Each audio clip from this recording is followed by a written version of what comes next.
are coming to the end of this very inspiring sessions of this second EurAfrican Forum. I just want to recall that we had the honor of having yesterday with us the President of Portugal, Marcelo Rebelo de Sousa, the President of Mozambique, Filipe Nyusi, that we also had here the Minister of Foreign Affairs of Portugal, Santos Silva, now through a video message, the United Nations Secretary General, Antonio Guterres. We also had the Director General of the International Organization of Migration, Antonio Vitorino. We had the former President of the Republic, and in fact the first honorary President of this Conselho de Diaspora, Professor Cavaco Silva. He joined us for lunch yesterday. And just now we heard also in a panel the State Secretary for Tourism from Portugal, Mrs. Ana Mendes Godinho. But for me, what was very interesting about this meeting today and yesterday was the blend of people. As one of the participants in one of the panels said, she usually is not invited for these kind of platforms. We not only had people from the governments, officials, and from international organizations. By the way, we also had a Director General from the European Commission and a Director for the European Investment Bank. Not only we had these officials, but we had people from NGOs, from startups. We have real entrepreneurs. We have people from business, people from the philanthropic field. We had people from the civil society. We have people from culture and the arts. We had many women, including panel women only. We had young people from several generations. And I think this is what makes this kind of event special. Our idea is to put people together. The idea is the network, like the network for the diaspora. And I can confirm to you that during this meeting, we have received the confirmation that at least 2 African countries are going to create diasporas, councils like the one we have here in Portugal. Because we believe this is a way of having what we can call soft power. Not only have the traditional diplomacy, not only have the governments, but also have these networks of people that by nature are very global and international minded. Of course, they love their countries, but they are open to others. And I think this idea of putting together these different diasporas, the Portuguese diaspora, but Africa diasporas, or others, is indeed one that it is important. Because it can build on this diversity, and it can build on the connection between people. Today, we had, but I'm not going to summarize, we just heard them, so it will be, I think, useless for me to repeat. But we had 2 very interesting panels, one on Africa as a new frontier for impact investment and innovation. And I really believe that if there is a sector that is growing now in the financial world, is this sector of investments with some social or even green characteristics. There is a growing market for everything that has to do with ESG, so environment, social, and governance issues. And I personally believe that Africa can be a natural partner for this. Because when European or, let's say, Western companies try to show their commitment also to these values, and today this is a matter of survival for these companies. I think that any, let's say, forward-looking, enlightened entrepreneur, at least the biggest corporations today in the world, they have a program for ESG. And that opens a lot of opportunities for Africa, because in Africa we can hopefully see more quickly the impact of these investments that are socially or environmental or in terms of responsible governance oriented. So everything that has to do with social bonds, with green bonds, with these social impact bonds, I think there is, besides the philanthropic nature of it, there is here a market that is growing. And I think that's an area where we should invest more, because as many of the participants in our panels today and yesterday mentioned, Africa needs investment. Africa needs investment, and there is here a great set of opportunities for financial innovation. Some of these issues are quite technical, quite difficult, but because we know that sometimes there are a lot of barriers, including in some corporations in Europe and the United States, in terms of compliance. So we have to find new ways of being able to attract investment, long-term investment, to Africa, and I think today we have discussed here some interesting options. Then we had also an interesting panel about heritage, culture, and tourism. And in fact, tourism is precisely one of those areas where we can put together two kind of experience of know-hows that are very different. One is business, I mean just management, how to organize, let's say, the growth of our economy for employment through investment in what is a very important sector of our economies. And our state secretary has shown how important tourism is for Portuguese economy. It's really a great success story, the story of Portuguese tourism. She also highlighted, and that was interesting, that Portugal and Africa can be latecomers to this tourism, let's say, renaissance. And this is also an opportunity for Africa and also for joint ventures between Europe and Africa. I believe Africa also has a great potential in terms of tourism. There are some issues to be settled. In fact, the security issue is an issue. But we saw that there is a great potential in this sector. But tourism is not just an economic activity in the traditional sense. It's also about culture. It's also about arts. It's also about creativity. So I think we are here touching also the borders of a new economy where we need to put more resources and also more new thinking. At least I also believe it was important to see that here we have given up on the idea of Afro-pessimism. On the contrary, I saw positive messages about opportunities that exist in this sector of tourism, heritage, I mean, everything that is linked with the so-called hospitality. And I like the word hospitality, because in fact today we are seeing namely about the migrants, as we have discussed yesterday, about foreigners.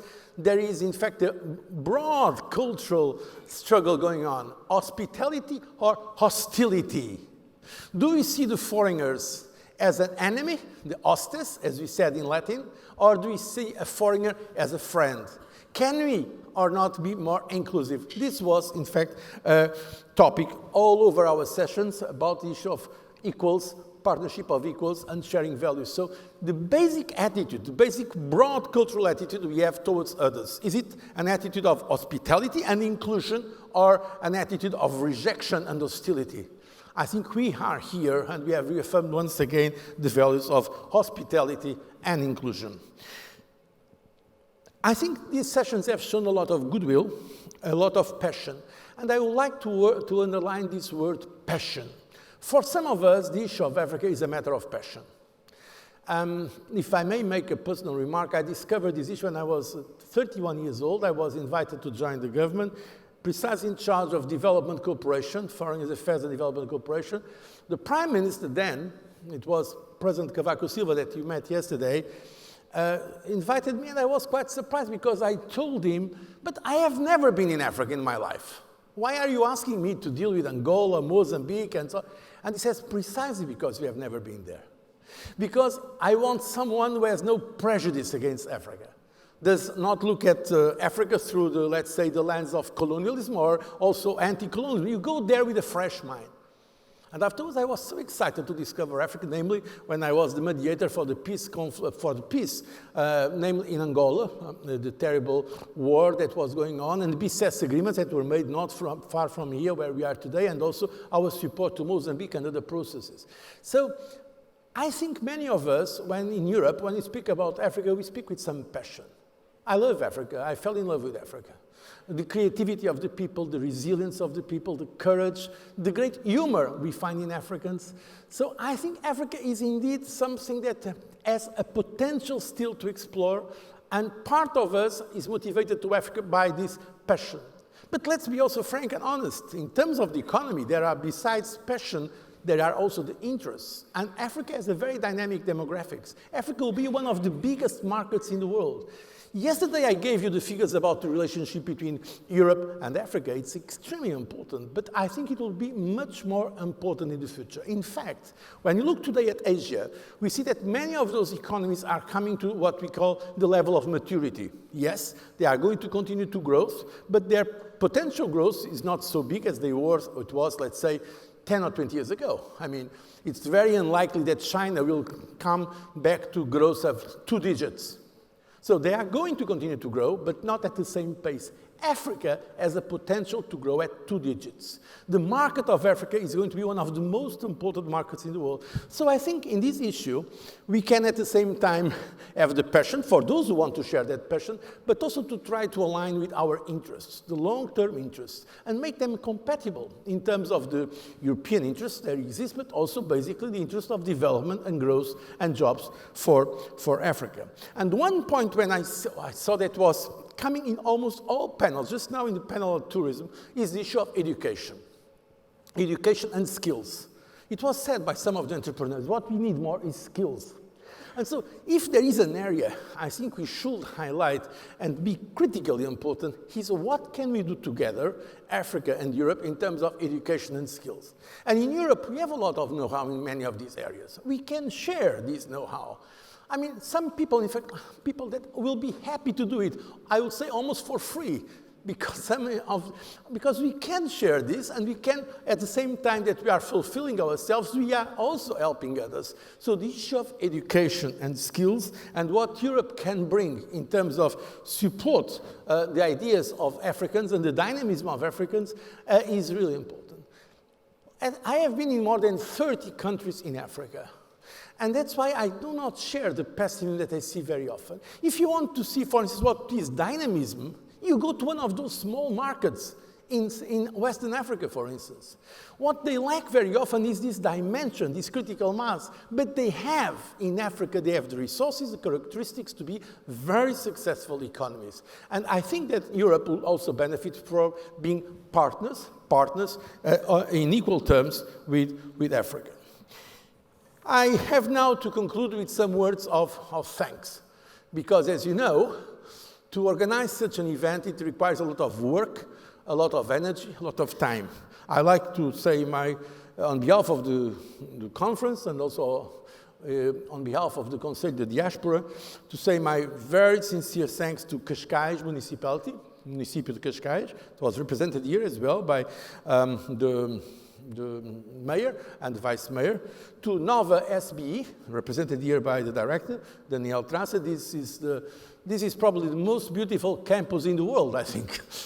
I don't know how these students can work when they have the temptation of surf all the time. But it's not only a great campus, it's one of the best business schools in Portugal and in the world, in fact, if you look at the rankings of the business schools. So we are very proud and very happy that now we can organize this event here in Nova SBE.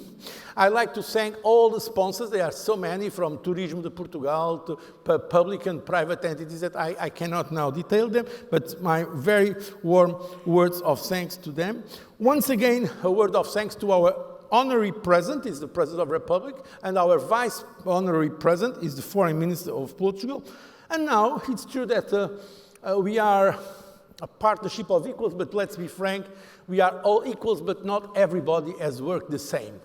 Some have worked much more to make this possible. That's why I want to say my very sincere muito obrigado to Philippe Botton, the director of the Conseil de Diaspora. Without him and his enthusiasm, that will not be possible. To Silvia Rodrigues, where she is. She's somewhere. Oh, no, she's there. Silvia, can you stand up a moment? She was organizing everything. To Silvia and her team, all the young team, from the hostesses to the interpreters to the producer, all this team that organized, I would like to say to them a very, very big obrigado. And of course, to all of you that came and to were sharing your experiences, because at the end, this is about people. This is about people. This is not just about the governments or about the structures or about the systems, about people. Very often, when I go all over the world now in my, let's say, different, let's say, capacities, I make conferences, and very often, namely young people, they ask me, and what's going to happen? What's going to happen to globalization? What's going to happen to trade? What is going to happen to this and that? And my answer is almost always the same. It depends. It depends. It depends on you. So nothing is written in advance.